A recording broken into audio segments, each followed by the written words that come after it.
Rum comes from byproducts of the sugar industry, like molasses.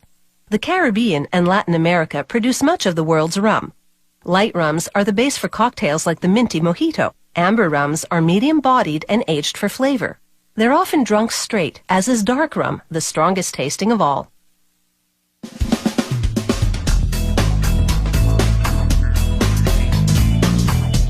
This fine amber rum is the product of a long and complex process that begins with the harvest of mature sugarcane plants.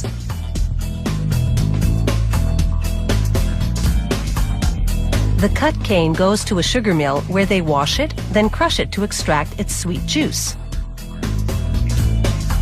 They boil it down. This produces a kind of molasses that then goes on to a centrifuge machine that draws out excess moisture. Rum making really begins here, in these distillation towers. This is where ferment, made from molasses, distills into raw rum. To make ferment, molasses mixed with water and yeast heats in open tanks for about 30 hours. This converts sugar into alcohol. Here's a sample straight from one of these tanks. Notice that foamy top layer? That's fermentation in action. Before distilling the contents of the tank, technicians first test a sample. In this glass still, steam heats the ferment and releases alcohol vapors that condense at the top of the column. As they travel down the still spiral, the vapors cool and condense even more. The liquid that collects in the beaker is 80% alcohol. It's the same process inside the distillation towers, on a much larger scale.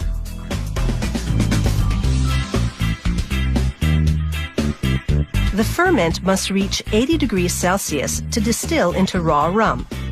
Then it's stored in these 50,000-liter containers until they test it for quality. These gas-powered boilers provide the steam heat for the distillation towers.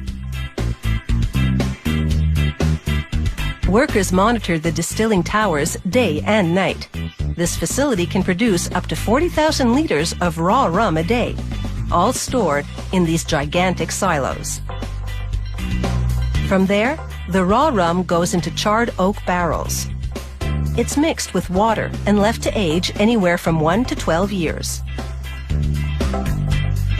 The charred wood produces esters that give the rum color, flavor, and aroma.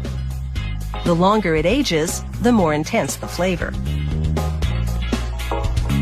Technicians perform tests on the sample at the distillery's laboratory, closely monitoring the aging process. First, using a hydrometer, they measure the amount of alcohol in the samples to make sure it's in the standard 50% range. Next, they smell each sample to make sure the aromas are in balance.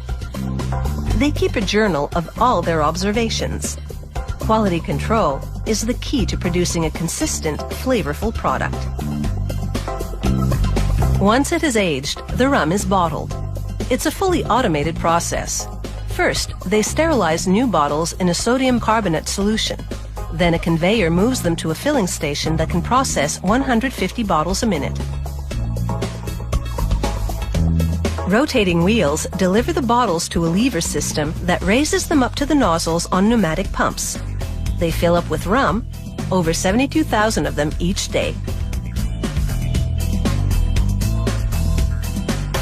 Next, aluminum bottle caps come down a chute right onto the bottle tops.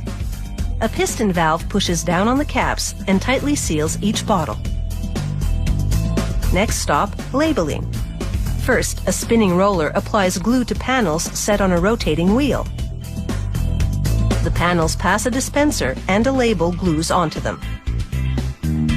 Another rotating wheel grabs the labels from the panel and transfers them onto the bottles. Sponges press them neatly into place. As the bottles convey out of the labeling station, brushes smooth out each label.